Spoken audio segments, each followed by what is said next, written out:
This episode is brought to you by marketing consulting firm The Bonafide Lyrics and Marketing, LLC, where creativity meets business. You can check us out at www.theblm.com for more information on how we help local artists and creatives maximize their business presence.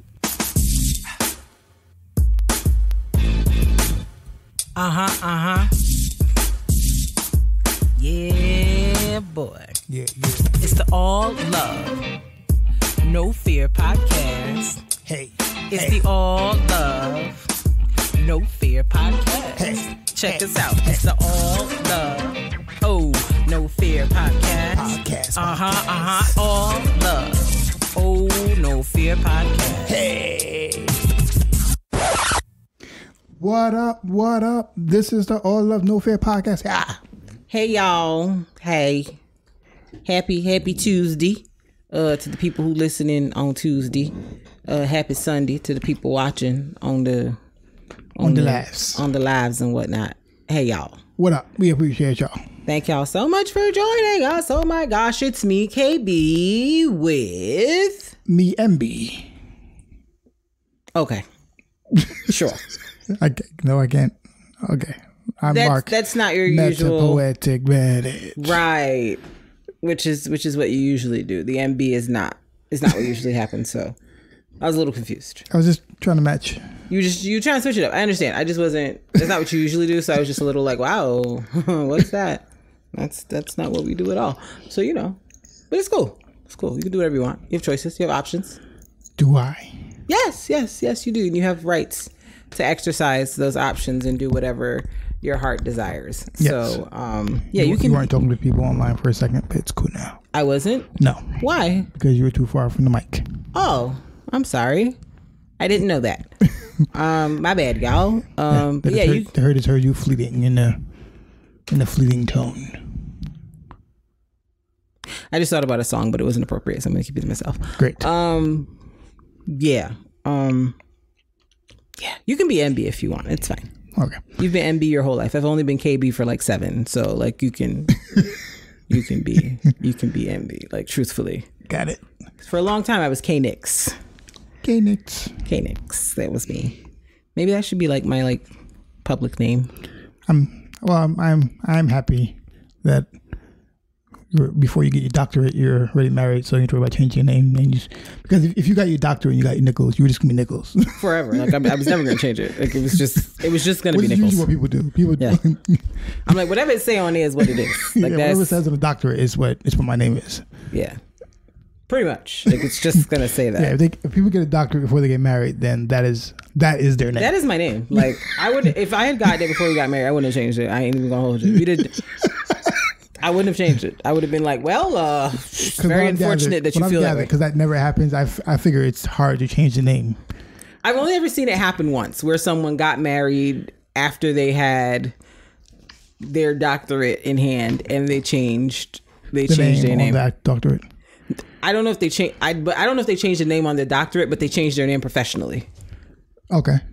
They didn't go by the name that they had when they got their degree. I don't know if they changed the degree, but they changed their name professionally. Okay. I'm like, cool story. I would have kept it, but because it's a lot of work to change names. Yeah. Mm-hmm. It's a lot of work. That's why I was telling somebody, I was like, I understand. And when, maybe it works if you're not doing anything that requires your degree.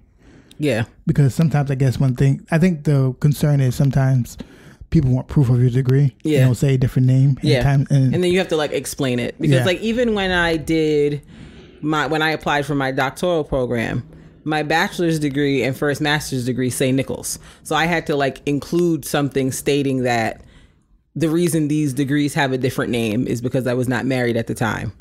So it says a different name than, because even for them to and you want people to be able to look you up. Yes. Yeah. Because even for them to review my transcripts and make sure, I had to tell them that this is me and that this is not some random individual. Because yes, the birth dates match or whatever the case is, but the name is different. So I had to fill out something stating that the reason the names are different is because I was not married before I got these degrees. Yeah, which is something I never had to think about before, but I'm like, I guess it's a thing now. Yeah, and I understand with the doctorate, because doctorate, you have a dissertation, which is usually public record. Yes, it's public record of you. Can't look it up. They don't know your meeting name. Right, which is it's kind of necessary. Yeah, I wouldn't have changed it. And people were like, your dissertation, where is it? Yeah, like you've published things before you put out your full dissertation. You were like part of an article that was published somewhere. What's the information? So yeah, I mean, I was telling somebody, honestly, like before I got married, I would always be like, when people get divorced, like, why do they keep the other person's name? I get it now. Yeah, it's a lot of work to change. It's a lot of work to change names. Like,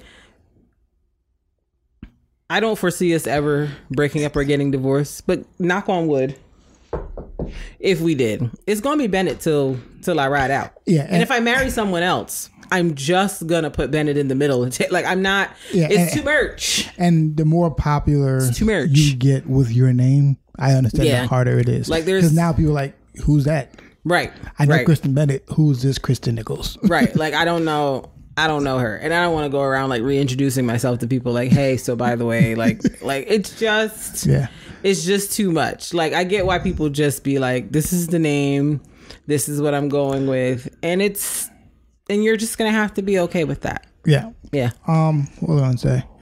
So I did have an idea. I've got to talk to you about it, but about I think it would help.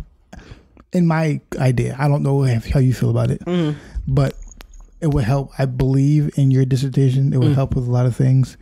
If you had if you did like a documentation and conversations about higher education with other people, and I don't know if it would start with a podcast or just start with like a live where people can you can talk about your theories on certain things and get opinions. Okay. Like, what would be the I guess what's the overarching? You would know more than I would. Okay, I'm like because you're in higher education. You're going for a doctorate in higher education. Yes, I am. So it would because I know you're just starting your program, so it wouldn't be now. But I literally just went to class yesterday. But as you figure out, as you're trying to determine what you want to talk about, sometimes it's good to have conversations with others. Okay, I understand about what others people's point of view is, and just. It's not a bad idea. So just do you can either do a podcast and just have people talk about it and discuss it, or you can do a podcast, or you can just do it through Facebook Live. That's not a bad idea. And have a conversation, it will, and that can be part of your dissertation about your research. That's not a bad idea. I like that actually. I was thinking about that. Look at you in class before. Look at you. We have the equipment. That's what I'm saying. Yes, you're so right. You can do these things. You're right. I'm thinking about that. Because for what I am thinking about talking about, I don't know if this will be actually what I end up doing, but it's what I told the people I wanted to do when I did my interview. There could be some value in that. That could actually be super useful. You can talk to college students. Yeah, I could talk to college students. I could talk to people who work in higher education. Who work in higher ed. I could talk to people who have gone to college. And you have a lot more friends maybe on social media than I would in that field anyway. Maybe on social media. That's a great idea. Thank you. I didn't think about that, but now you've given me an idea, because there's so many pockets of people that I can talk to about what I'm thinking of in terms of a potential topic. You can talk to people. You don't have to talk to you talk by yourself in the beginning, but you can also invite people on, and because the benefit of Zoom is Zoom can just stream straight to whatever you wanted to. It's true. You can just zoom straight to either YouTube or straight to Facebook. So you can just have that conversation, and you can talk to somebody and you're both all right, we're on Zoom, we're going to talk about it. You can just do it that way. It's a thought. It's something I didn't think about before, but now I'm trying to organize it in my head, and how I would have to what the back end stuff would be, because if it's going to be part of the research I'm doing, it can't just be I did a podcast. What's the methodology? Like, who did I choose to participate in this? Correct. Why did I choose them? Yeah, exactly. How am I measuring? So it's like that stuff I'm like swirling in the back of my head. But it's not a bad idea. I don't hate it. I feel like it could be a really, really useful tool for data gathering. So I feel like, you know, when the time comes, that may be something I talk to with my advisor. I talk with my advisor about, to kind of figure out like how this could work. Because I feel like we live in a digital age. Like, why can't we use technology like in these ways to gather information? That actually makes a lot of sense, as opposed to like, because for what I want to do, like it would involve like talking to people in some capacity, but like if I can utilize a platform like, you know, a podcast, a Zoom, a live, or whatever, you know, barring, you know, consent issues or whatever the case is, I'm like, that could be a game changer. Yeah, because you were an expert in your field already, right? Even though we don't really talk, but you're an expert in your field already. And lofty, but even sure. though we don't like talk about it that much on this podcast, you are. You have a master's in the field. You have a master's in English. You do very well in your field. Get them to everyone. All right, stop it. But now you're going even in further into the doctoral realm of this. So like you have some knowledge to partake to others. Sure. Yeah, you're going to have. I appreciate the confidence. But that's what a dissertation is, and what that is in the first place. To some degree, yes. To some degree, yes. It is a document that argues a point that has not been argued. Argues a point that has not been argued, or builds upon something that has been researched, but maybe not as the way you're going to. Yes, not as extensively or from the exact same angle. It's essentially about bringing something new. Yeah, to the field. So like no pressure at all.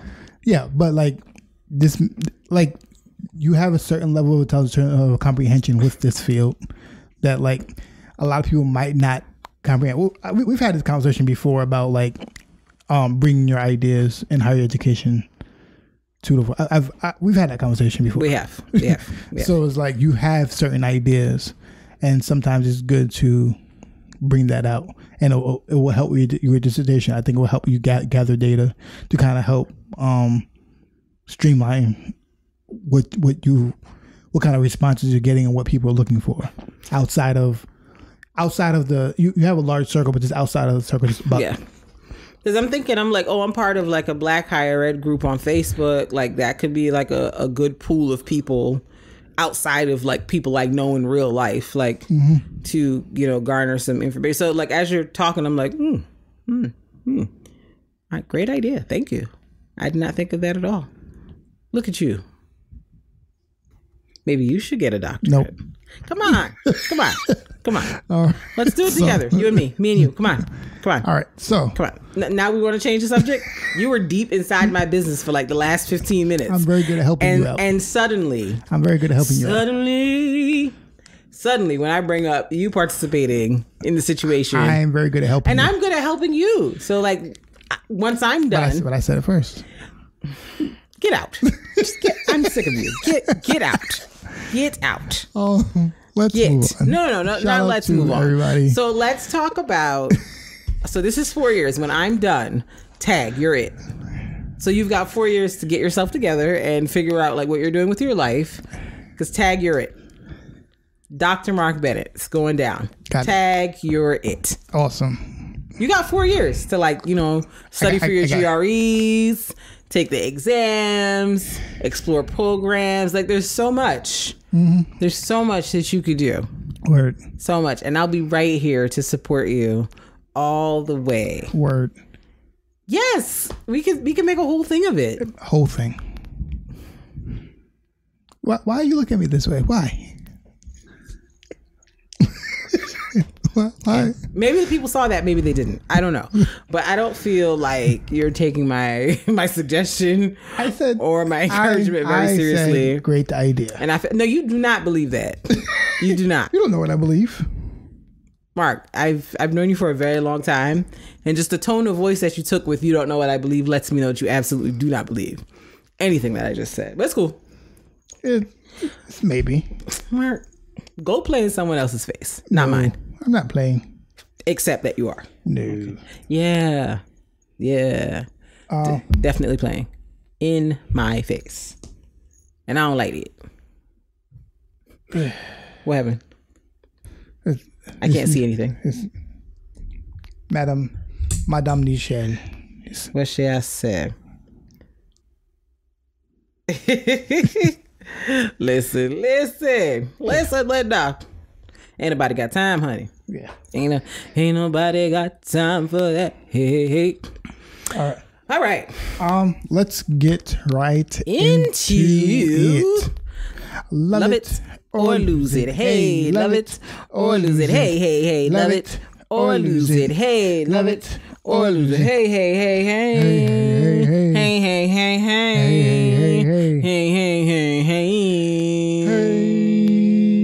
Yeah. Great. So, love it or lose it. It is a section we have in the beginning of every podcast where one person has 4 choices, and out of those 4 choices, you have to choose one. Are we going to do? Why can't you let me vibe? Okay. Not gonna let me rock. You can do whatever you want to do. I just thought you were gonna do the 4 one time and you were like move on, but like you persisted. Right. One person has 4 choices, and those 4 choices are usually no one else knows about those 4 choices but one person. Mm-hmm. Everyone else in the room, outside of the initial, everybody in the room has to choose one choice to throw away. Dash it away. Take it away. And one to hold on to, never let go, or love it. So, what's the category today? The category. So this one, I guess, is about. Excuse me. Something that you. Let's say you have unlimited funds. Okay. But you can only buy one thing. It's reality for me. Okay. You can only buy one thing. And you have to choose, and it has to be between these 4 categories of things. It will either be a piece of art, so something you can see. And I have to spend all the unlimited funds on this one thing? Unlimited means that you can buy whatever you want. That's what I meant. I can buy whatever I want. Okay. You can buy any piece of art. It can be a sculpture. It can be painting. Whatever it is. Piece of art. It can be music. So it can be a concert. It can be a festival. It can be something to see whoever you would like to see. Even somebody who might not be performing now, you like, with this money, you can get them to perform for you. Whatever it is. If they're dead, not possible though. It is. We'll just say we'll say it's all not hologram them, like resurrected them. Whatever is possible. Whatever is even impossible. Okay. All right. Go on. Next option. Because I feel as if when you have a certain amount of money, you can just do certain things. I don't know if you can raise the dead, but you can get a hologram. I don't want a hologram. I want the person. Okay. So what's the other option? Have the greatest food. Have great food. So any kind of food you would like to have, like it can be a whole meal of things, or something that you wear. It can be a clothing item.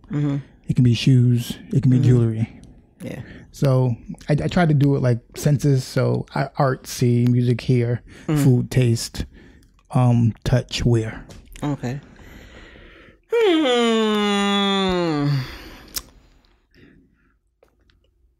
And someone's like, pick one thing you would like to have, and you can have it. I tried to make sure it wasn't something that was like productive. You can't buy anything productive. Well, food is technically productive because you need food to like live, but I understand what you mean. My lose it is probably food. You lose it's food? Yeah. My lose it's food. Okay. Like, I'm not a picky girl. Well, let me not be a liar. Yes. Let's not be liars. let's not lie about the pickiness of your food. I am picky, yes, but I'm not above $1 menu. Like You're not an expensive food eater. I'm not an expensive food eater. I'm not opposed to it. I'm not opposed to going to a nice restaurant and spending a chunk of change on some food. But like, I'm also okay with like regular, like cheap food as well. Like, I'm not really like, I'm not really like, as long as it's tasty and it's a culinary, like I enjoy the food and I feel satisfied when I'm done eating it. Like, it doesn't matter whether it was, I don't know, a $500 piece of steak or I only agree. Or Wendy's. Like, if I'm happy, I'm happy. I agree with that, Loser, only because I'm pretty sure I can find a meal less than $20 that's just as tasty as something that's $300. Right. And that's the only reason why I'll say that. Yeah. And then for me, I've had some delicious under $20 meals. Same. And then honestly, for me, I kind of feel like once I eat the food, like it's gone. Like it's in my stomach. My body's processing it. Like it's gone. And it's like, even if I go back and get that same food item at that same restaurant again, like who's to say it's gonna like taste the same or have the same like feeling attached to it if I have it again. So yeah, I would say my loser is probably food. Yeah, I think food is mine too. I was just trying to explore taste, but like I think food. Yeah. I love food. Don't get me wrong. Yeah, I just don't. But like of those things, I don't need expensive food. Yeah, I'm like I can go right to Culpeppers on Nostrand. Yeah, for every time and Sterling. For every time we've spent like a lot of money on food, I'm pretty sure I've still might have tasted better for less. Yeah, same. Yeah, because we went to like places that we like. It was like for both of us was like 200, 300, whatever it is. Yeah, but like. Listen, my sisters at the West Indian restaurants ain't did me wrong yet. Yeah. That's all I'm saying. Yeah, yeah. Even the $20 oxtail plate, it ain't did me wrong yet. Yeah, so it's like, I understand. Yeah. What you love it? Love it. Probably the clothes. Okay. Because I do enjoy a good coat and a good bag. And some of them that I love very much are very much not in the price range for where I'm living in life right now. But if I had the money to just buy them, I would. Yeah. I would just buy them. Because I could.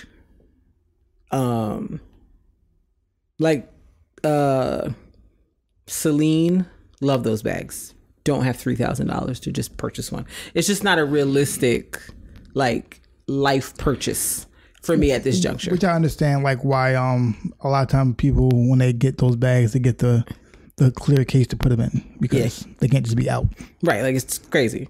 Like they can't just be out. Like YSL, love their bags. I don't have $2,000 to spend on no bag. Even the Birkins, gorgeous, love them. I don't have 20 racks for a bag. I don't. It's just, and I truthfully, I'm like, I just, no.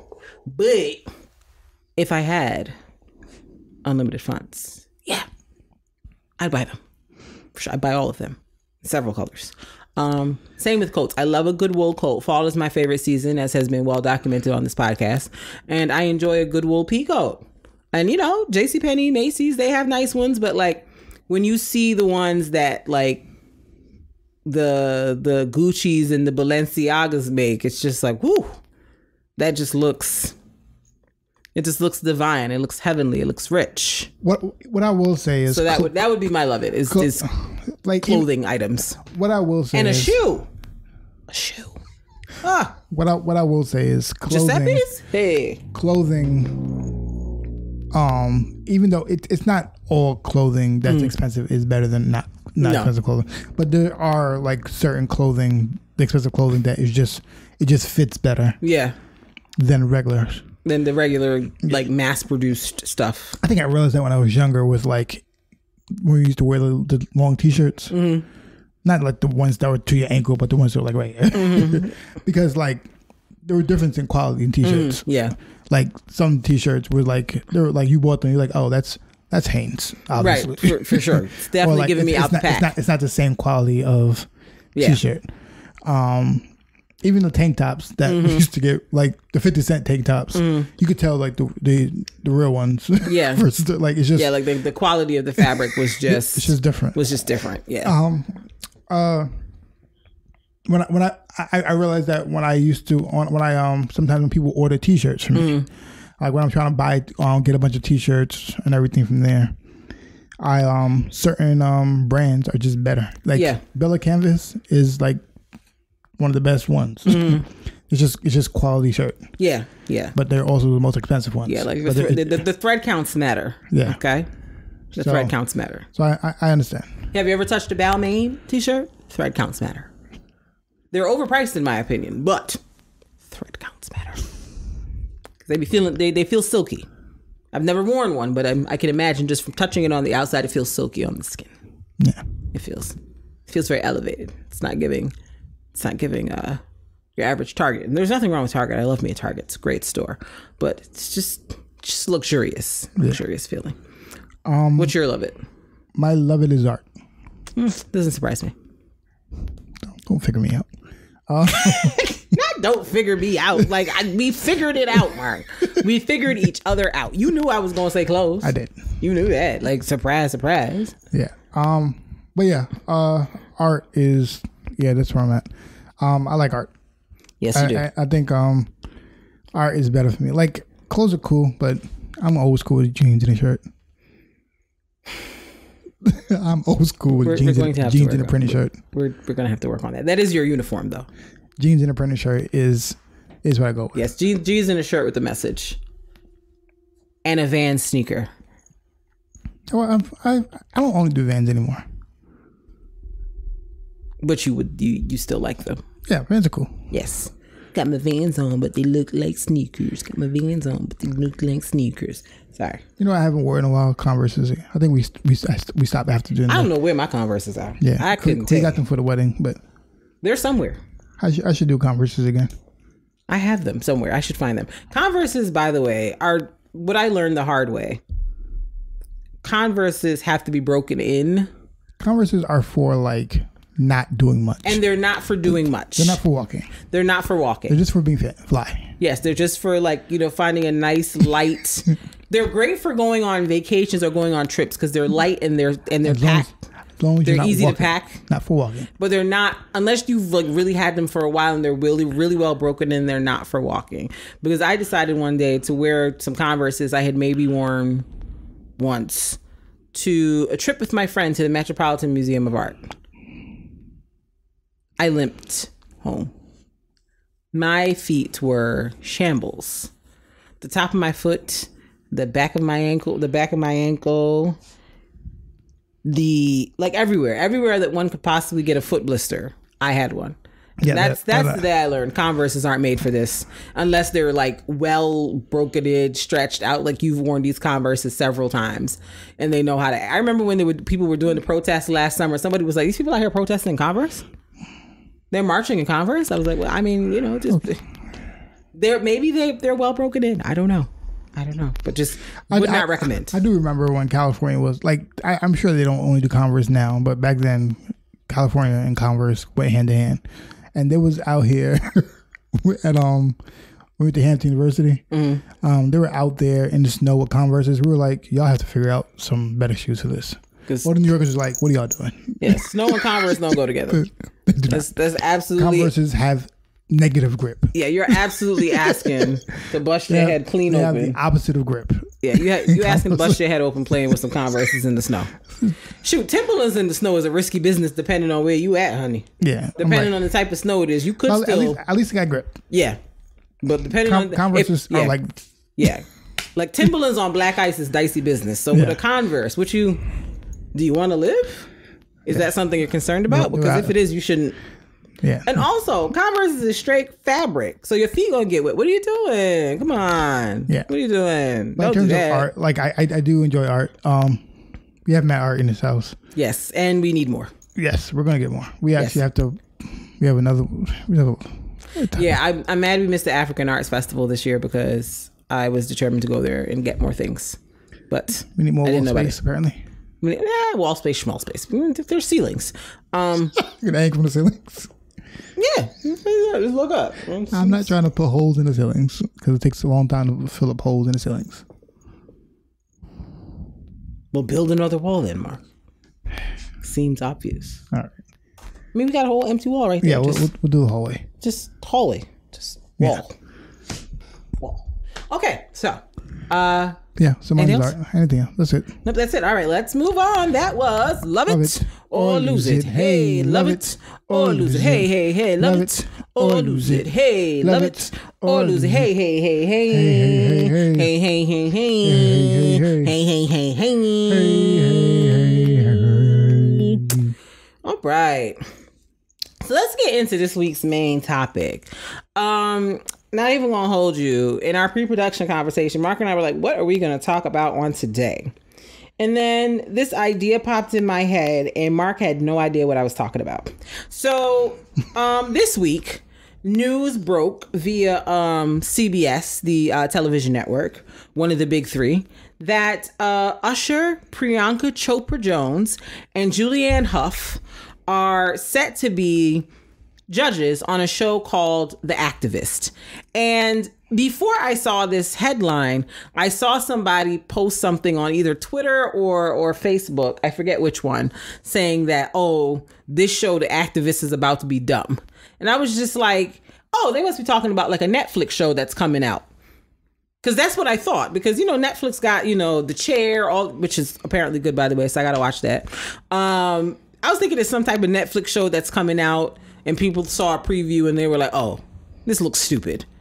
So I Google it and come to find out The Activist is going to be not a reality show. That's not the right word. No, it's reality show. I guess like a reality show slash competition show. It's a reality game show. Yes, it's a reality game show where activists are going to be competing to win prizes and financial support. So I'll read what it says so that I don't misrepresent anything that's being said. So I guess CBS put this promo out for The Activist and Twitter was like, no.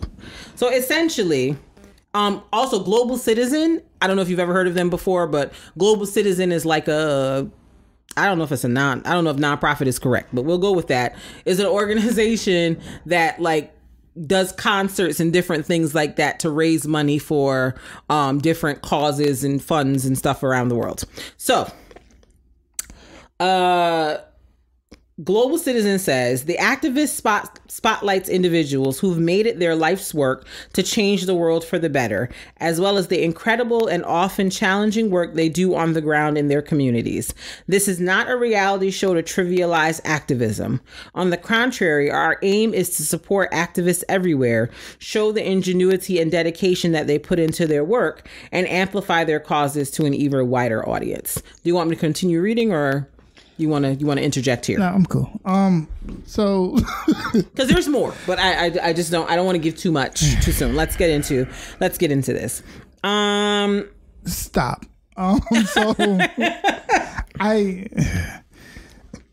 are we doing? If your aim is to support activists everywhere, what are we doing?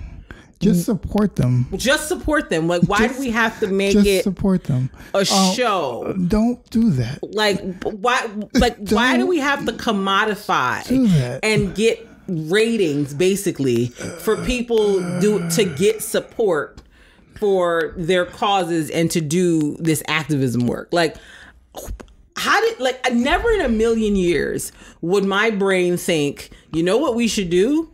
A reality show competition where people are like competing to get support for their activist cause. This is why it's bad. Bring it to the world. Like, Masked Singer, super cool. American Idol, great. The Voice, great. All the other, America's Next Top Model, groundbreaking. Lots of wonderful things have happened for people and have come and change the landscape of like television and entertainment as we understand it. But something feels wrong.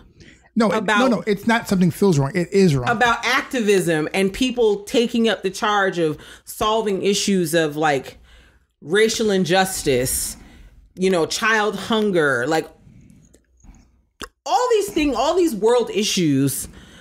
Something is wrong with deciding to let's make a reality show competition to determine which activist is doing the best job at promoting their cause and which cause is the most worthy. Like, what are we doing? It's terrible. This is why it's terrible. It's terrible because you're saying if I cannot market my cause correctly, it is not worthy of being promoted. It is not worthy of being funded because I can't market it well. Yeah. The cause has nothing to do with how well I sell it. Right. Like the issues are still the issues regardless of what I'm selling, as you say.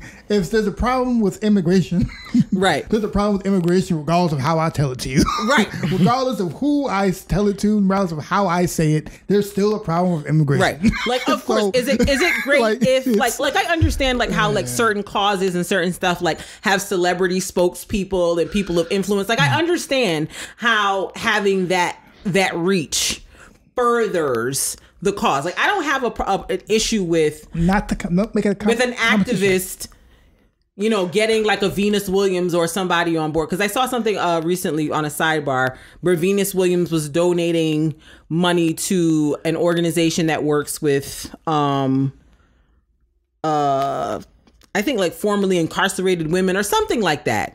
And, I'm fine with something like that. A celebrity lending their voice to a cause to push it forward. That is fine. That is totally different from a competition. Correct. And what I want to know is what Usher, Priyanka, and Julianne Hough, like, y'all have money. Like, how did they convince y'all to be a part of something like this? And if we are going to have a competition for activists, why not have actual activists be like people who are actively doing the work of being, I guess they're busy being activists. But like, this is not to say Usher, Priyanka, or Julianne haven't done anything. I don't know what they've done, but I'm just like, no matter what, the real activists will always be the people on the ground. Yeah. No matter what you say to me. Yeah, that's true. No matter what, people on the ground will be better at being activists than Usher. I don't care what you say to me. There's nothing that tells me that a person that's down the street working is not working better than you, knows more about this cause than you. Right. You can't tell me that. Yeah, there's a lot of things that's wrong with the whole storyline. Like like if it at least chosen people to be judges that like had a track record that I could point to of like activism and like doing stuff in the community, then maybe possibly choose random celebrities. Yeah, like maybe possibly it could have made a little sense to me, but like when I saw these three names, I was like, is it a singing and dancing competition? Because that's what, like, is it an arts competition? Because Julianne Hough, this is why it becomes a concern. You're using these celebrity names. It's not like you're saying, so it's a different conversation, right? If you are saying, this is the cause. The cause is over policing in Brooklyn. That is the cause. Right. We're looking at different proposals to help the problem. And these people are having different ideas on how to help the problem. We can choose which one we think is the best problem, the best solution to solve the problem. That is a different conversation. Right. Because you're addressing one problem and different ways to solve the problem. Right. But you're saying which one of these is a worthy cause? Yeah. Or the most worthy cause to be like pushed forward. What are you telling me? Yeah, it sounds nuts. It's giving crazy. What are you saying to me right now? It's giving crazy. And the best causes, let's rephrase that. The causes that need the most help are not marketable. There's also that. There's like also the ones that really people will help the most people are probably not going to be marketable because it's going to have a lot of controversy. Yes. It's going to have a lot of controversy of people believing that it's not that big of it. Like those are the things that need the help. Yeah. Those are the things that really need the funding because they're so controversial. Yes. The ones that like get like nothing against it, but the ones that like building a school in a third world country, everybody supports it. We'll get there, but that's not helping a lot of things that don't. You know what I'm saying? Yeah, Like, there's a lot of things that need funding. Yeah, that are not getting funding because he's controversial. You know what I'm saying? Yeah, exactly. It's like the whole thing is very frustrating. Indeed, very frustrating. Indeed. So let me. The other point I wanted to make was like we have to stop trying to make grassroots things sexy, more public, saying like everybody should be a part of this. No, they shouldn't. Because not everybody has good intentions. Not everybody knows the right way. Some people are just trying to make money off of it. Like it's not true. Right. I made the statement before when I heard it before the podcast. I was like, it's like when people were like, "Oh, poetry and spoken word should be like music. We're like, they should be that in the Grammys." It should not. It should not. The reason why spoken word and poetry is good is because it's underground. Yeah. Like the most we'll get the competitions, but it's still the competitions are still niche underground. It should not be public because once it becomes public, once it becomes commercial, it will take away from it. Yeah, like a lot now of people are trying to do it for money. Yeah, a lot of things. For fame. A lot of things are beautiful and pure because there is no financial motivation or desire to commodify things. Once we start getting like, look at music and artists. Like there are artists who like people loved, like Stand when they were like on the come up underground artists. Then they got a major label deal or they got some exposure, and now their core fans feel like, I don't know who this is anymore, because now that they've got money, now that they've got a record deal, they're doing stuff that seems inauthentic to why I liked them initially when they first were like doing their stuff. Which is what happens when, like Lauryn Hill said, money changed the situation. And money changed every the situation, time. but also the record label changed the situation. Yes. Now you are part of a record label. Now you're beholden to something. You have to abide by their rules. Yes. You have to show something that they think is like it's not not to be the same thing. Right. Yeah. You know what I'm saying? Like why do people think that Lauryn Hill hasn't released a commercial album in how many ever years, regardless of like outside of like the legal issues she's had with, you know, people who like were part of her first album, etc., etc. Another part of it is they were trying to turn Lauryn Hill into something that she was not comfortable being. And she said, no, this is who I am. This is how I want to make music. This is what I want to do. And I'm not going to do it if you're not going to let me do it the way I want to do it. Even India Arie has talked a lot about her struggles with being in the music industry and how the reason she has like lost out on certain opportunities or not achieved to the heights that she could achieve is because she wasn't willing to change herself in order to make money for somebody. She stuck by, this is the type of music I like to make. This is the person that I am. I'm going to stay true to this, even if it means I don't get certain opportunities or I don't do certain things. Because like, I can promise you, if she had won all those Grammys that she had been nominated for, she absolutely would have been turned into something different from what she initially wanted to be. And she talked to, like, this is like months ago, she posted, she was like, you know, I was really disappointed. I was really hurt. I felt, you know, whatever. But at the same time, I know that I would not be the me I am today had I gotten the opportunity to move forward with all those Grammys on my back. Because then it would have been we need to get you some more Grammys. Now we need to start doing this and have you dressing more sexy and doing this type. So everything's fun and games until somebody sees until it's not fun and games. Until it's not.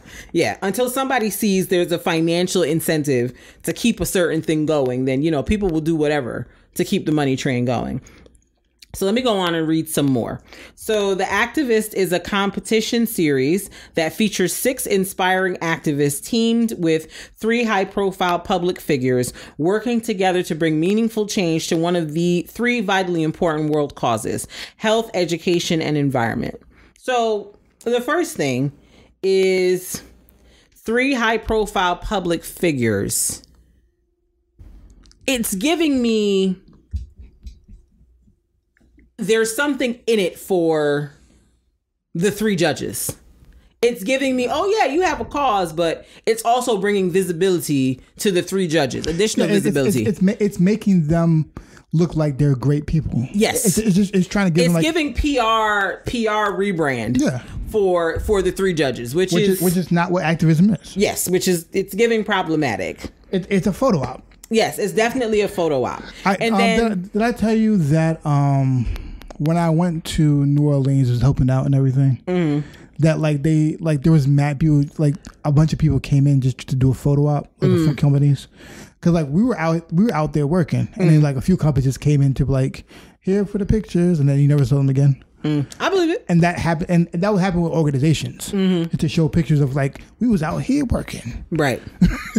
Like, if you want to see how people are, if you have a cause you're working for, say one day, oh, we're having TV people come, and like you've been acting for volunteers this whole time. Make that one time you actually volunteer. You're like, oh, I have TV coming, and see how people come out. Yeah, people will be out there. People will be out there trying to be seen. And after, you would not see never them see them again. Yeah, it happens all the time. Like, yeah, like it doesn't help causes. It doesn't. It doesn't help anything. Yeah. The other thing about this that's troubling for me is health, education, and environment. Like, yes, those are 3 areas and issues of where various causes and things. But there's mad stuff. So I'm like, how did you arrive at just these 3 specifically? And what are the subcategories under these? Are there subcategories? What are we talking about here? So it just seems very, very arbitrary, and I'm very curious to know how they arrived at these 3 causes. Let me read more. I am scared of this competition. Let me read more. Activists go head to head in challenges to promote their causes, with their success measured via online engagement, social metrics, and hosts' input. That is all trash. This is all What trash. does that have to do with You know why? Number one, the cause? people are trash. Well, yeah. Once again, so I gotta sell it to everybody in the world.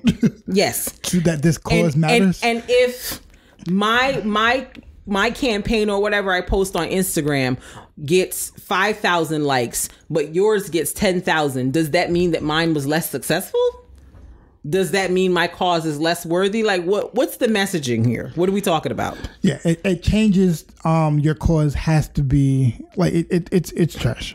Yeah, like it changes that, like, oh, if your cause has to be viral to that, which is why I get annoyed when like people are like, oh, why when I put causes up it don't go viral? I was like, you don't really want to go viral, think you want to go viral, right? It's like, because it's not like you want it to be go viral the authentic way it is. Yeah, you want people to be honest about your critique. You don't want it to just go viral. You want people to be able to help out. Mm-hmm. There's a difference between clicks and turnovers, right? Mm-hmm. When it's like when you have a bit, let's say you're selling something. Mm-hmm. You don't want to have 1,000 views and no sales. Mm-hmm. That is pointless to you. Exactly. That is a pointless venture to have 1,000 views and 0 sales. Yeah. Right. It is better to have 100 views and 100 sales. Mm-hmm. It is. So what matters is to have quality people who care about your cause. Mm-hmm. Invest in your cause. Yes. So the goal is to get the people who know who care about your cause to do that. Yes. And creating a platform that is like adheres to the activists aren't going to be right on watching this show. Yeah. The people who care about your cause, who are fighting for your cause, they don't care about it. They're not watching the show with you. Probably not. Probably not watching the show. Probably not. You can have a bunch of people right who like watch reality shows watching your show. Yeah. And like I think to like to kind of piggyback off what you were talking about activists or people who are like doing that work being like, well, why didn't this go viral, blah blah blah blah blah. It's like activism is not if you're going into activism to like have a moment or like make a career or become a public figure, like that's your goal. Like if your goal in activism is to become famous or a public figure, then those are two different things. You need to reevaluate what's going on. I'm not saying that there's anything wrong with activists becoming public figures and, you know, speaking out for things, but like if your intention in going into activism is not necessarily to make a change in the world or with the cause you're talking about, but specifically to become a public figure, to have a moment, to go viral, to be on social media, if your goal is fame under the guise of activism, I personally have a problem with that. Yeah. Be an activist or be a public figure. Yes. I'm not saying that public figure can't organically come from being an activist, because like Martin Luther King, he started off as a grassroots activist, and as a result of what he was doing became a public figure. But I don't think he went into it like, I'm trying to be a public figure. Correct. Let me just talk about this platform. The public figure part came as a result of him doing the actual activist work. Correct. So to me, I'm just kind of like, if your intention to go into activism is to become a public figure, that's a little shady to me. And I'm like, it makes me, and I don't want to judge the people who are going to be on this show, but it's kind of like, because I understand, like, as a person, you trying to get your message out there, you're like, well, maybe this is an avenue. And so I'm not judging them, but it's like, at the same time, the optics are a little funny, is what I'm saying. I do want to point out with Martin Luther King, he wasn't really big popular till the I Have a Dream speech. True. Which was not until later on. Yes. In his career. Many years in his activism. And like, that's when people didn't know him till after that. Yeah. That's true. People didn't really call him a public figure, a celebrity, till after he died. Yes. A lot of people did not like him. Agreed. I do want There's to point a lot of history rewriting and narrative reconstructing. A lot of people did not like Martin Luther King. Yes, they felt he like was not beloved like you think he is now. That's true. A lot of people did not like him. Right. So we have to keep that in mind too. So y'all wanted to get the fame now. If you're doing the right thing, you don't get the fame usually while you're in the process of doing it. You usually don't get it after. Yeah. So let me read some more. Close to the end of what you're doing. Where was I? The three teams have one ultimate goal: to create impactful movements that amplify their message, drive action, and advance them to the G20 summit in Rome, Italy. There, they will meet with world leaders. It's three teams? I guess it's 6 activists, and there's 3 judges, so I guess it'll be 2 activists per judge. It's like The Voice? Yes. I'm just reading what the people wrote. There, they will meet with world leaders in the hope of securing funding and awareness. How does those 6 ones get chosen? I don't know. I am literally reading the thing. Go ahead. I'm sorry. I don't know. I'm sorry. Go ahead. I don't know. No, it's okay. I understand. We have the same questions together, but I'm just reading the thing. Okay, they didn't tell me all that in the thing they wrote.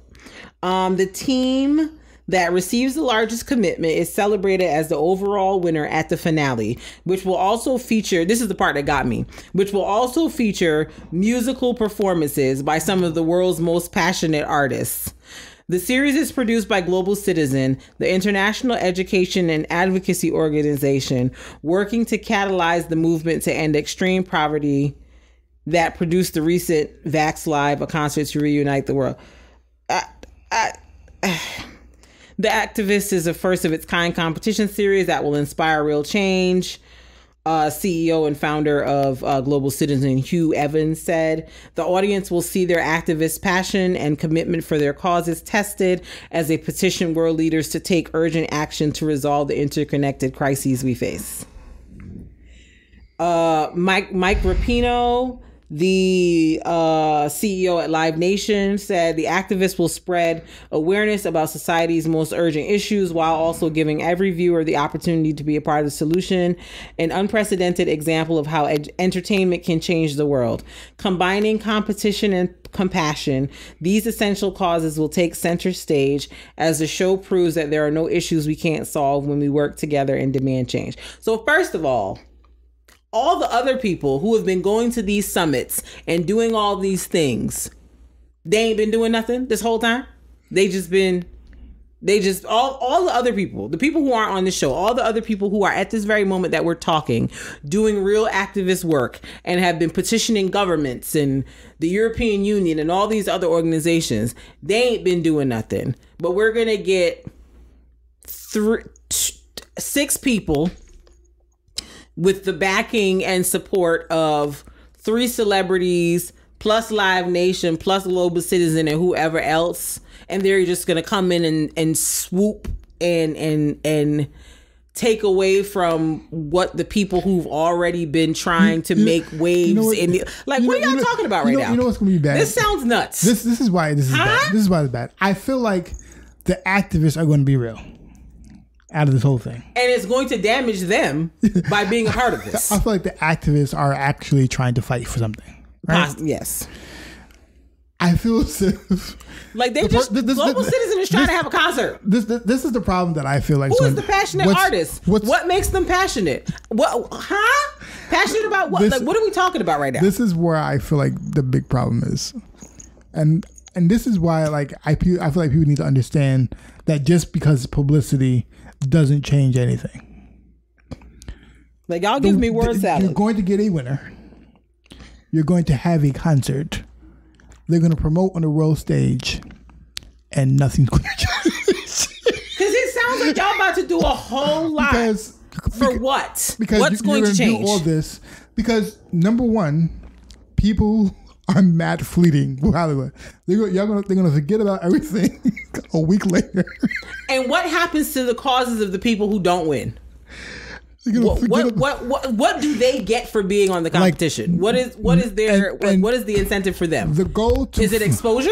The goal you can't jumpstart an activist cause. That's not how it works. You can't jumpstart anything. It comes with years of effort. You can't just be like, well, because we had this concert, we can jumpstart the cause and get right to the G20 summit. What? Yeah, I'm like, what? What? Huh? People fight for years to get to that point. You can't jumpstart it. You can like this. I got these 6 people. Ha ha ha. G20 summit. Listen to me. What are you saying to me? I'm super confused. What are you saying? I'm like, you can't jumpstart a cause. Like, a part of me wants to watch this. There's years of work and effort and people involved to get into it. You can't just jumpstart a cause. Like, I want to watch this part of me to understand how they plan to finagle this, because I can't formulate it in my mind how an American television competition is going to lead to people going to the G20 summit. I am confusion. They probably have a deal with it. G20 was like, I'll listen to you. Are they going to do anything? Probably not. Because you know why? I'm just trying to understand how they're going to do it. You're just trying to jumpstart. You're trying to bypass all the steps, and that's not how activism works. You can't bypass steps. Right. You can't be like, but we had this competition for a couple of weeks. Don't you think we're valid? No, they don't. I'm like, oh, it's an American TV series. Right. It's an American TV show. Right. Why would I? You know what I'm saying? Like, and it's like, it's not like there aren't activists in these other countries that are represented at the G20 doing some of the same work. So I'm just like, without the hoopla and glitz and glamour. So it's like, and what would make you more deserving or worthy than the people in these countries who are already doing the work? Like, I'm just trying to understand. Like, I don't understand this. I ain't even gonna hold you. I don't understand this. I'm genuinely like just perplexed, confused, discombobulated. Like, I just, the more I read about it, the less I am achieving clarity on what's supposed to happen. Like, I'm literally at the point where I feel like I'm gonna have to give this an episode watch and see if maybe they just wrote this up bad and it's not gonna look as bad as how it sounds, because it sounds bad. It sounds awful. And I'm like, I don't want to believe that y'all would willfully do something this bad. So like, I'm gonna move on before I stop being angry. Yeah, yeah. So the show comes out October 22nd on CBS and Paramount Plus if you have it. So if y'all want to watch, and maybe we can revisit this next when it comes on, do like a part 2 and see if it's really given what's written in this article here, because I'm just like, this can't be it. There must be more. there must be some redeeming quality to this, because if this is legitimately what y'all get ready to put on the TV, I don't know. So I'm not hopeful, but I'm willing to give it one episode watch, just to see if it's really given what they saying it's given, because right now it's giving me unbelievable. But we'll follow up. We'll talk about this again after the first episode, because I think, when did we come back from our break? We might have to do like a special like live, because I think we'll be on break by the time the episode airs. But we gonna have to do a follow up, because ain't no way this is what they do. Ain't no way. So let's move on to our artist spotlight. So this week's artist spotlight is a young man by the name of David Michael Wyatt. David Michael Wyatt. He got 3 names. That boy got 3 names. How we came to know him was because of Toby Nwigwe. Toby Nwigwe, the rapper who we're going to see in December, by the way, has 3 background singers that accompany most, if not all, of his tracks. There's a girl whose name I don't remember, which is awful, and it's something simple too, but I don't remember. It's a girl, beautiful singer, a young man named Luke, and David Michael Wyatt. He, if you hear him sing, you can tell he's a churchy singer. He's definitely a church boy. He went to Berklee College of Music. That's where all the good people go. No, for real. All the really like popping like musical people went to Berklee College of Music. Tiwa Savage, who was our artist spotlight last week, went to Berklee College of Music. Major also went to Berklee College of Music. And there's someone else that's like a current artist that I really, really like. I can't think of who's also a Berklee College of Music graduate as well. So like the people that really be like deep musicians, Berklee College of Music. So he's been in the entertainment business for a while. He's sung on commercials. He's been on NBA 2K. He was on the Jimmy Kimmel show. NBA 2K with the song "I'm Dope" with Toby. Yes, so he's been out here in these streets, just being a legendary, amazing background singer. Yes, song. On the song Dave Chappelle told me I'm dope. He is dope. Yes. But yes, David Michael Wyatt, get into him. It's the velvet voice. The falsetto it's the vocal agility for me. Okay. Get into it. Vocal agility. If you don't know what that means, it just means he can slide up and down in scales with the vocals, and it's no problem. Right. And the song we're going to play for you, it's called Hydration. Hydration. All right. Let's get into hydration. Yes.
Osaka,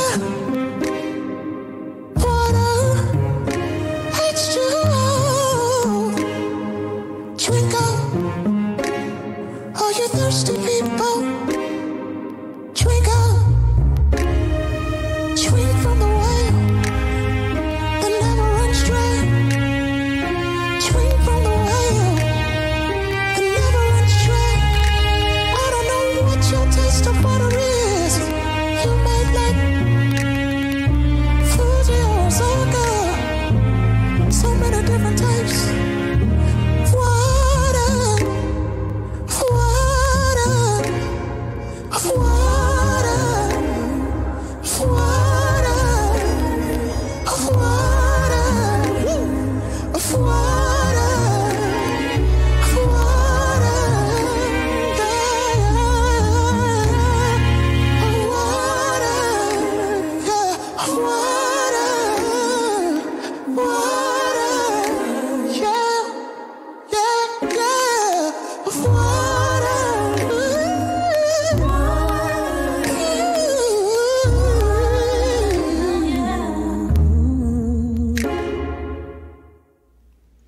That was David Michael Wyatt. Yes, just go find him on social media, go find him on YouTube and whatnot, and just get into these vocals, because he gives, okay? Like his falsetto was just, hey, we thank God.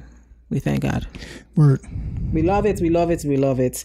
Now let us move to This Week in Random. Yabba. Yeah, so our favorite troll, 50 Cent, trolled again this week. So as we stated, as you mentioned on last week's podcast, Michael K. Williams, the actor from The Wire, Lovecraft Country, Boardwalk Empire, so many amazing things. He was actually supposed to be playing DMX in an upcoming biopic, which, you know, it's crazy that, you know, he did the DMX tribute a few months ago, was supposed to play DMX, passed away due to similar causes, it seems like, and you know, now he's with the ancestors. So, you know, when he passed away, the news came out, you know, different celebrities were making posts talking about, you know, how great of an actor he was, how great of a person he was, like, and it really sounds like he was just a cool guy who didn't let celebrity go to his head. Like, I saw people post, like, who, like, worked on, like, you know, small projects with him, or, like, saw him out in Brooklyn and just were like, how cool he was. Like, he didn't take himself too seriously. Like, he was down to just be a regular individual. I did not know this, but apparently him and 50 Cent had some beef back in like 2018. I guess Michael K. Williams made a comment in support of Jimmy Henchman, and I guess 50 Cent didn't like that because one of 50 Cent's friends had gotten shot up by allegedly people who were sent to kill the person by Jimmy Henchman. So like 50 Cent went on one of his legendary trolls and like posted pictures of Michael K. Williams when he was playing the character Omar. And as you know, if you watch The Wire, the character Omar was gay, and he was like, oh, how much they paid you to play a gay dude, you sus, da da da da da. So it was like a whole back and forth thing that I must have missed back in 2018. But apparently the two of them had some history that wasn't necessarily positive. So when he passed away, 50 Cent he was irreverent, and basically posted, it was a series of 3 tweets that he posted. One of them was essentially like promoting the show Raising Kanan, which is part of the Power universe of stories. And basically he tweeted, let me see if I can find it. He tweeted, damn, if you didn't see Raising Kanan, check it out. That fentanyl is no joke. Killing the clientele. Then he added R.I.P. Michael K. Williams while spelling Michael wrong, and then had hashtags of, you know, his alcohol brands. And people was like, Mr. 50, we don't like that. That's not okay.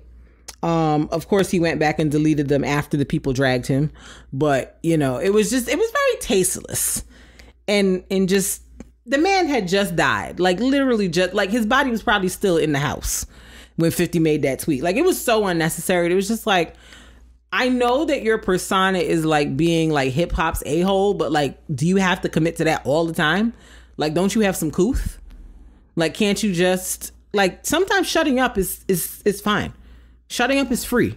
It's mad free. It's super free. Like, no one has started charging for it yet. So I feel like people should just take advantage and shut up. Like, I was just like, 50 Cent, like, the behavior is on brand. It doesn't surprise me, but it's just kind of like, dude, like, you're too old for this. Like, this was hee ha ha a little bit when you were like first out in like 2003, 2004, but you're like an adult man. Like, how old is 50 Cent? 50 Cent has got to be in his 40s at this point. Like, you are just too old to be doing this. But then your own son doesn't speak to you because you're raggedy. So I suppose, how surprised can I be, you know? He's 46, entirely too old to be playing these games. He could be surprised because he should still do better. He should still do better. Also, he's a July Cancer. He's doing wrong by y'all. Bless you. He's a July Cancer and he's doing wrong by y'all. He's not making y'all look good. Y'all got what is it going to take for us to cancel 50 Cent? Because he's done a lot of flagrant things over the years. Like, at what point are we just going to be like, all right, that's enough out of you? I mean, I don't mess with all the cancers myself. So You don't. So I'm like, that's a fair. You don't have a single cancer friend. No, none of your friends. It's valid. None of your friends have cancer. It's not one. So yeah, I don't know, but he not doing right by y'all, and I don't like it. Moving on. So I woke up this morning and I was scrolling my phone and I saw Pop Smoke trending on the social medias, and I was like, why is Pop Smoke trending? I'm like, it's not his birthday. It's not the anniversary of his death. His album been out. What could be the reason? Imagine my surprise upon discovering that his grave was vandalized. Apparently, like, he's entombed inside of like a mausoleum. And I saw pictures where it looks like someone broke the marble and it looks like they tried to pull the casket out of the mausoleum. I just want whoever that did that to know nothing good is going to come to you from going to a cemetery to disturb the dead. Nothing good is going to come to you. It's very unfortunate that you went and did that. I don't know what you thought was going to happen. What was you doing? I just want to understand what would possess you to go to a cemetery, to go to a mausoleum and try to pull the casket out. I saw in the comments somebody was like, maybe they thought like there was money in there or jewelry. I don't care what was in there. I'm not going to get any of it. It's gonna stay there. I don't like going to cemeteries in the daytime. You understand me? Broad daylight, funeral. I don't like going. So I can't imagine what would possess someone to go at night to a cemetery, to a mausoleum, to try to break the thing and pull the casket out. I am so sorry that his mom and his family have to go through that. Like, you think that when someone dies and you bury them, that they're left alone.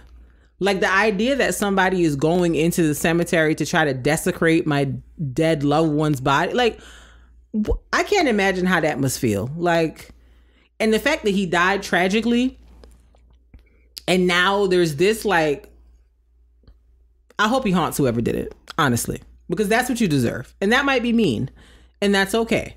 Because what is the reason? What is the reason?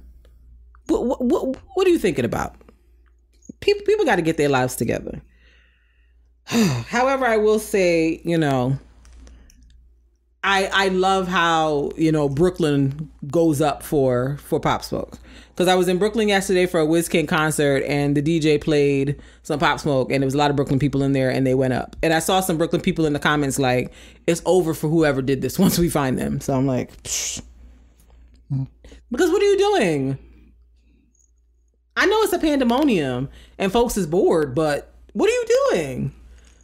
Y'all got to get help. There's no reason to be doing these types of things. It makes no sense.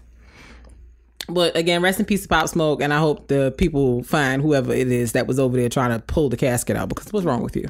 New Orleans. What are you doing? People are doing too much. The absolute most. And for what reason? Ugh. Anyways, moving on. So Fat Joe versus Ja Rule. The Verzuz is coming up on the 14th. The two of them are smack talking on the internets. I'm supposed to be in Manhattan on the 14th. I might shimmy by Madison Square Garden and see what I can see, because why not?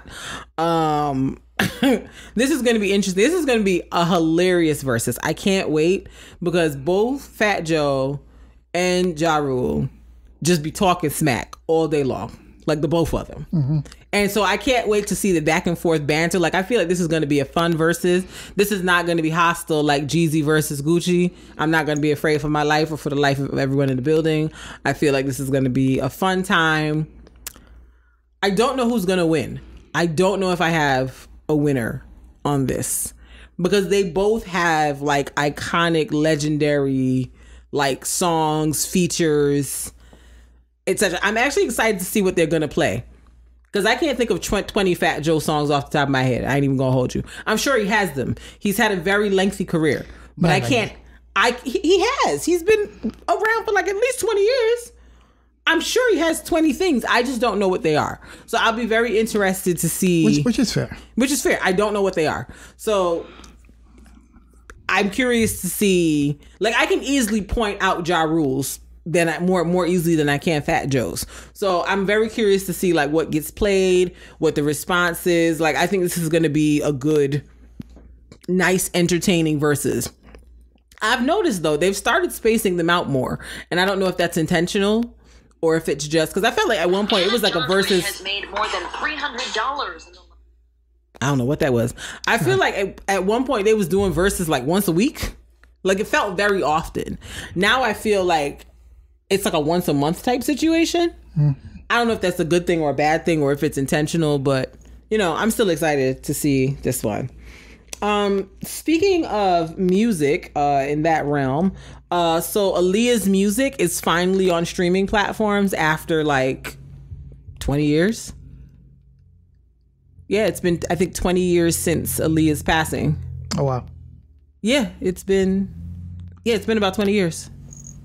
Because I think was it 2001? Let me see. I think it was 2001 that Aaliyah passed away in August.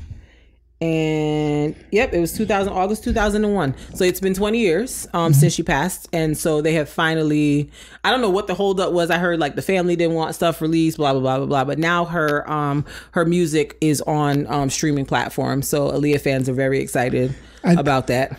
I was caught up with something. I did want to say one thing about the Ja Rule. What did you want to say? I think that what I want from this is for people to respect Fat Joe, because a lot of people outside of New York don't have confidence in Fat Joe's catalog.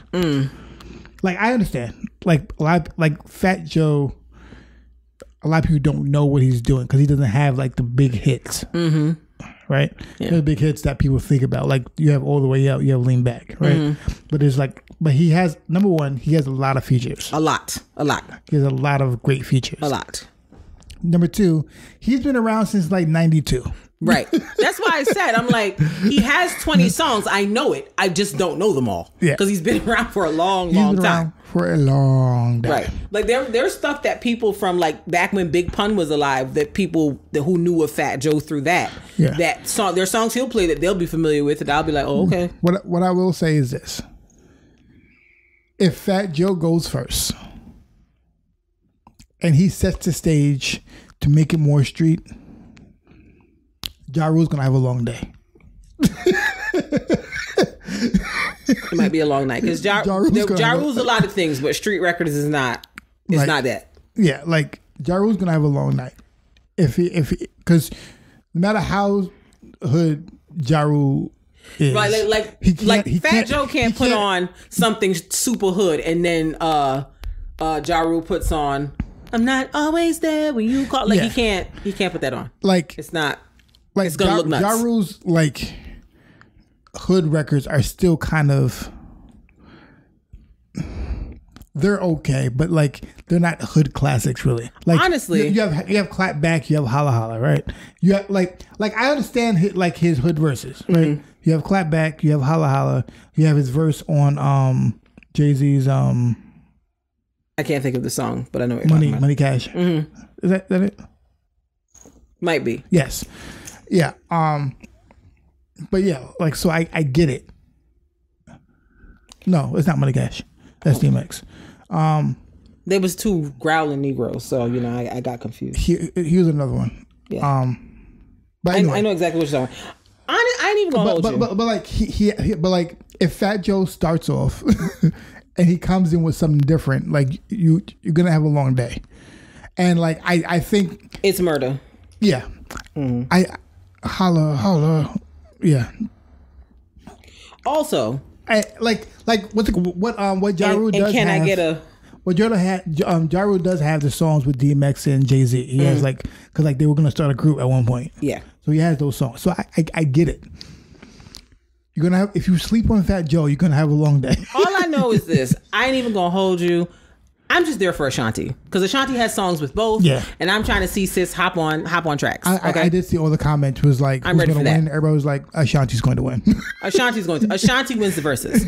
Ashanti won her verses and she's going to win this verses. So it's fine. Who it's wins whatever. the verses? Ashanti. That's. I died laughing. That's the answer because it's true. Ashanti wins the verses. Yeah. So I'm just here to see sis. Ja Rule wrote some of Ashanti's songs too. So. Ashanti wins the verses. I'm coming to see Ashanti. I don't care. Yeah. But, you know, but like the others can do what they want to do. Ashanti. But yeah. But like people go see Fat Joe because Fat Joe is on a lot of Khaled songs. I'm still mad people thought Keisha Cole was going to be Ashanti. Where? When? Yeah. Is it crack that you smoke? Yeah. But DJ Khaled's on Fat Joe's on a lot of DJ Khaled songs. Yes. So he has a lot of things that he can play with on. But Fat Joe, like I said, he's been around when you've been around for a long time, you've worked with a lot of artists. Yes. That's all I'm saying. Yes. Fat Joe has worked with a number. You've worked with a lot of artists. Of people. A number. So if you sleep on Fat Joe, you're going to have a long day. I'm really upset about the fact that Fat Joe probably can't play that song with R. Kelly, which I love. No, he cannot. But Make It Rain? Well, he might. He might play his verse. Yes. Don't play nothing else. Cause that's a song with Lil Wayne. It's with Lil Wayne too. So he can play him. It's possible. It's hard. Got a handful of stacks. Better grab an umbrella. I'll make it. I love that song. Yeah, but then R. Kelly's part comes on, and I'm like, I actually he just can't play the remix. No, because the song originally is just Fat Joe and Lil Wayne. R. Kelly was in a remix. Okay, so you can play it then. All right. Yes. Praise I was about to say, wait, no, R. Kelly was a remix. Saved. Yes. Saved. I remember that. Saved. So I remember when it came out, everybody was like, oh, R. Kelly. And I was like, R. Kelly. Anyway. Yes. What else? What else did I want to talk about? Look at me getting ready to sing his part. Chloe from Chloe and Halle this week released Have Mercy. Have mercy, Miss Chloe. Have mercy. Chloe said, I've given you girls time to put your albums out, to do your things. I'm coming. I'm here. Okay? She's here. Normani, the rest of you girls that had albums that you were hoping to put out, don't. Go back to the drawing board. Rethink, restructure, think. Because Chloe said, I'm here. I do believe she's been groomed, like based off like her, or she's been groomed well by Beyonce. Yes, she got Tina Knowles all in the video. She's been groomed well. Listen, this girl, young lady went to Beyonce University. Yeah, she passed all her classes. It looks like she went through. She went to whatever all the classes. The Beyonce artist development is. She did it. Yeah, and it looks like she's like, oh, this is the package. I'm going to use this package and go. And she did it. So, you other girls that have been trying to get on, I urge you. Yeah. To come correct or don't come at all, okay? And this is not no shade to Normani because I love Normani. I think Normani has the talent. I think she can dance, she can sing, she's beautiful. I just think that whoever she has managing her, she needs to fire them because they keep fumbling opportunities for her and it's upsetting. Because I'm like, Motivation was a cute song. The song she just had out with Cardi B, that people was doing the dance to. The dance challenge. Oh Lord, what was it? I don't know. You know for a fact I do. Wild Side. That song, Wild Side, had a whole dance challenge, a viral dance challenge. I'm like, why is this girl's video not more in my face? What is happening with her team that they're not promoting her more? She's supposed to be performing on the VMAs tonight, and I haven't watched the VMAs in 10,000 years, but I'm gonna watch tonight because Chloe's performing and so is Normani, and I want to see those two girls get to it because those two are the two I believe are the next it girls of music right now, because they keep trying to make some of these other, like the Camila Cabello girl that was in Fifth Harmony, that's in the Cinderella movie. They keep trying to make that girl happen, and she doesn't. Okay, she doesn't happen. But Normani and Chloe, I believe, are it. Because I just need Normani's team to you have to understand, get on the companies ball. have been trying to find the new Beyonce for years, and Beyonce was like, "I'm just going to make my own new Beyonce, right? Myself. I'll do it myself, right? Because you girls, you can't do it. Beyonce been watching like this is supposed to be new me. I'll That's not, girl. I'll do it myself. Yes, I'll do new me. I'll do it because you people keep trying. Y'all keep giving me these Tinashes and these other girls, and it's not giving what it's supposed to give. Yeah, like I see Chloe, I'm like, oh, she's just doing checklist, check one. Yes, she went to Beyonce University and is the valedictorian. She has some checking graduated summa cum laude. She's got the awards. She's got the things. She understands the assignments. I get it. I saw people on the internet, oh, she's over sexualizing herself. She's this, she's that. And she posted a video on Instagram. She was like, oh, why do you keep showing your body? Because it's my body and I can. And that's it. Yeah. And I support Young Queen. I feel like while, yes, people know them from when her and her sister were little girls, they're not little girls anymore. They're grown. They're grown adult women. Ain't nobody forcing this girl to do nothing. This what she want to do. This is the visual she wants to give you. This is what she wants to do. We love to see it. Shouts out to her sister Hallie, who's getting ready to be in the live action Little Mermaid. It's coming out 2023, I want to say. That's the date I saw the sister posted. Shouts out to the two of them doing big things. People are like, oh, Hallie needs to put out a song too. Hallie is not on the same wavelength that Chloe is. Chloe is hot girl. Hallie is giving me guitar and vocals, and if she wants to put music out, she will, and she'll be great at it. But trying to have them like compete in the same lane is weird. Yeah, Hallie gives more Solange. Yes, Hallie gives me a Solange, and Solange gave us Cranes in the Sky. Okay. Yeah, it's iconic. Hallie gives more Solange. Yes, which is not bad. And there's nothing wrong with that. We love Solange. It's just different. It's just a different vibe. Like it's talent. It's just different. Chloe's ready to do the strong pop. Yeah.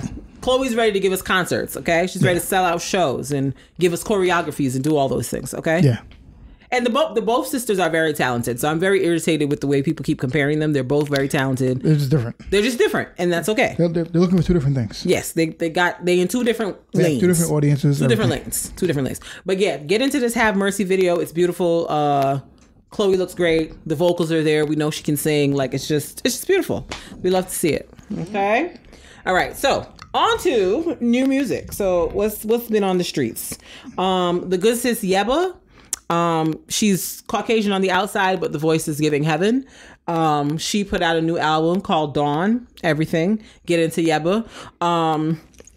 If you might not know who Yebba is, Yebba was on, I believe it's a Grammy Award winning song with PJ Morton. How Deep Is Your Love? So if you've never heard of her before, if you know what How Deep Is Your Love is, that's the female voice on that song. But she's great. She's excellent. Common released an album, A Beautiful Revolution. Yeah. And Baby what are your thoughts on Common? My thoughts on Common? I was listening to this album and I was like, what is my thoughts on Common? My thoughts on Common? I don't have thoughts on Common. And it's not that I don't have thoughts on Common. I feel like it's probably intentional by him. But I don't have a handle on who or what Common is supposed to be. What do you mean? There's just something about him that I feel like I'm not quite steady on. Like I don't know. Like I know he does more of like the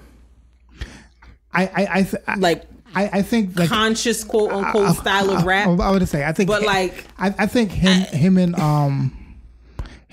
Talib Kweli come from the old rule of what conscious rap is. Yeah. Right.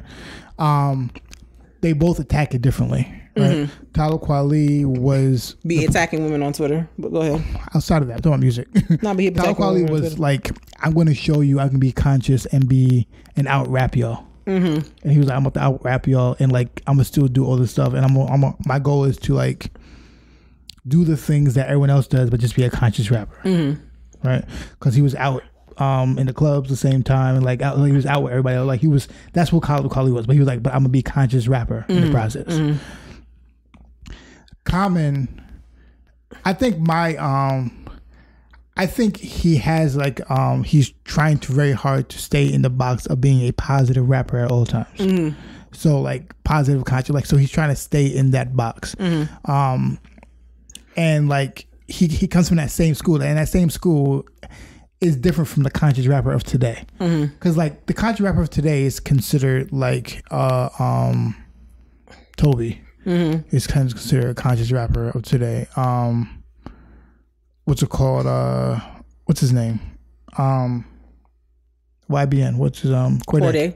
Corday is considered a conscious rapper. Like it's different in how what they talk about now. Yeah. And how they present it. Like it's the definition has expanded. You can do a lot more now. As a like you were in a smaller box back then as a conscious rapper, right? Okay. You could like you couldn't really like navigate the certain. It's like what India Rari was going through. She was like, I'm a conscious neo, so like I have to stay in this box and everything from there. Yeah. And like she realized later on, like, oh, I can break out of that box now. But like she felt like it was just like a box that was fit in. Erykah Badu found a way to break out because she kind of does what she wants. Yeah. Right. But like certain people feel like they're stuck in this box that people have put them in. Yeah. And I think Common is like that. So I want Common to break away from that box. Okay. Yeah, maybe that's what it is. Maybe it's just like I feel like he's very boxed in. Like you know he's going to rap about, and it's nothing bad about what he raps because he raps about what's going on in the world. Yeah. So like but it's just, I guess for me, maybe my lack of connection is like I don't feel like he has expanded beyond the box that he's been in this whole time. So I'm just kind of like, well, is this you or is this the box? Correct. Like I'm not sure. It might be one and the same. It might be one and the same. But I guess that's where I guess my statement of I don't really feel like I understand or get him because I'm like I don't know where the box begins and where you are, or if you are the box and the box is you. Like I'm not really sure. Correct. So what's happening. So like I think after all these years he kind of because he's been around for a long time too. He's been around since the early 90s, late 80s. Yeah, he's been around for a long time. Yeah, agreed. So like he's accustomed to his style. So like there's no way you're asking him to change his style now. Yeah. Like this is what he does. He's good at it. And that's it. And he has an audience. Yes. So like I think he's just comfortable in his audience. Yes. And that's fine. That's fine. Yeah. There was something I wanted to say, but I lost my thought. It's weird because there's a big difference in production with certain songs though. Like I think my vision when I listen to his album, I feel like he just needs a good producer.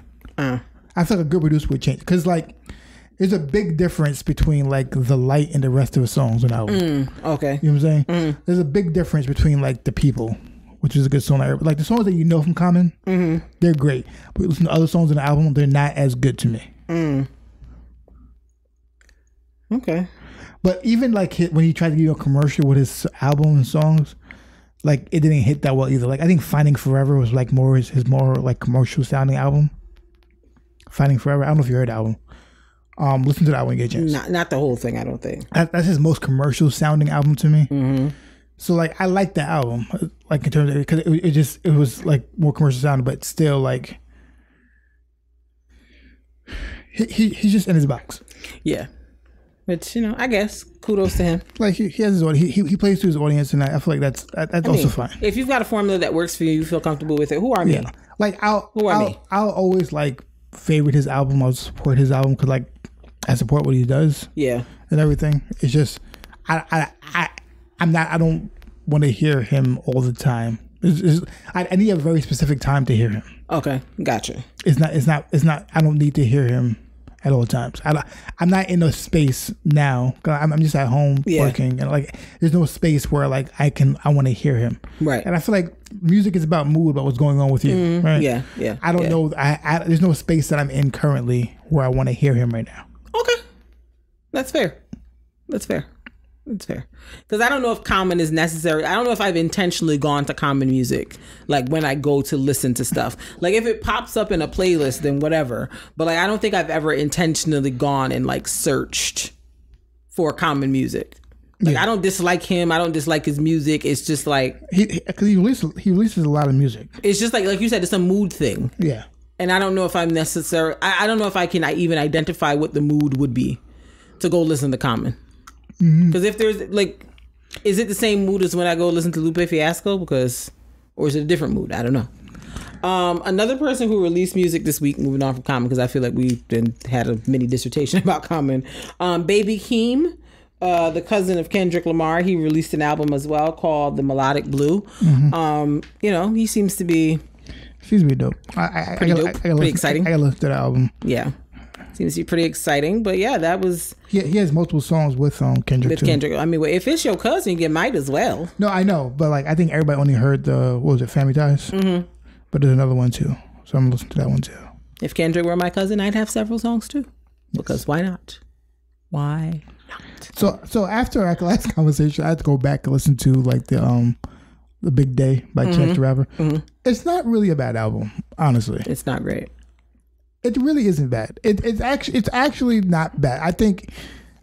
I don't think that it was marketed well, because it's not really about. Like I like the song with his brother. Yes, his brother. There are a couple songs that are okay. It's not a terrible album. I like people act like it was the scum on their foot. Like it's not that bad. It's just. Like compared to Coloring Book, yes, I understand. Coloring Book to Ask the Rap, it's like what is this? But compared to other music, no, it wasn't. It wasn't good. It wasn't horrible. It wasn't like, oh my god, like this is the worst thing I've ever heard. But it's like, to me, it didn't have replay value. Like I would never go back and listen to it again. I understand.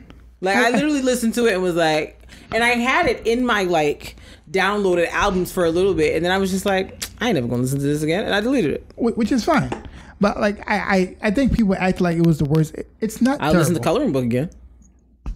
The Coloring Book is good, but it has certain songs. Like it wasn't terrible. I think something happened with that album, because like I feel as if like it wasn't. I don't know if it was marketed this like what was the single from the album? Couldn't tell you. Which I'm trying to say, like it's like I don't know if it was marketed well. I don't know what it was. I think it wasn't terrible. Like people act like it was like I would never listen to that crap again. And it was like it wasn't terrible. It just like if one of the songs was being played, we're like, oh okay, it's okay. Like it's not terrible. But I think it was long and nothing was really a standout. Yeah, it was 22 songs, and nothing was really a standout. Yeah. I just went back and looked at the track listing, and I'm like, none of these stand out to me. Which is why, like, I feel like he didn't do any singles or anything. Which is like, why didn't he do any singles? Yeah, I'm looking it up right now to see like what the single from it was supposed to be. Do You Remember and Hot Shower? I couldn't tell you what either one of those songs is. Which might have been bad singles to use. Death Cab for Cutie and Hot Shower with what? Boy, you had John Legend, Ari Lennox. That's what I'm saying. Like it might have just been the bad ones. Meg Thee Stallion on here, and that's what you chose. Yeah. So like, I don't know what this is. It could have just been market because like it wasn't terrible enough for like the backlash you got. Who did this? Somebody did this. Yeah. I don't know if it was marketed well. Somebody did this. I'm gonna get out of here. Yes, it is time to pack this thing up, honey. I'm surprised. Honestly, I didn't think that we were going to be on here for like an hour and 40 something minutes. I ain't even gonna hold you. I thought we was barely going to break an hour and a half, but look at us. Yeah. Look at us.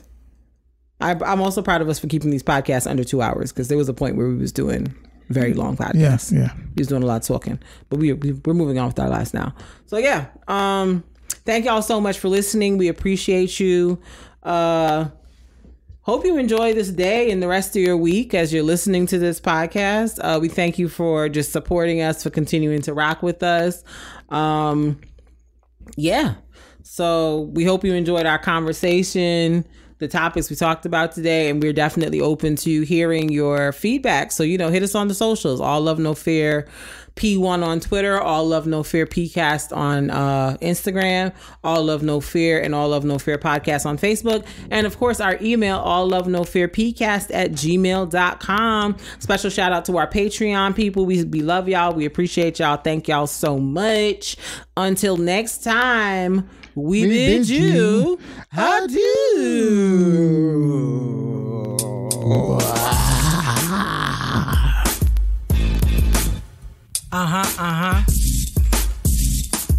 Yeah, boy. Yeah. It's the All Love No Fear podcast. Hey. It's the All Love No Fear podcast. Hey. Check us out. It's the All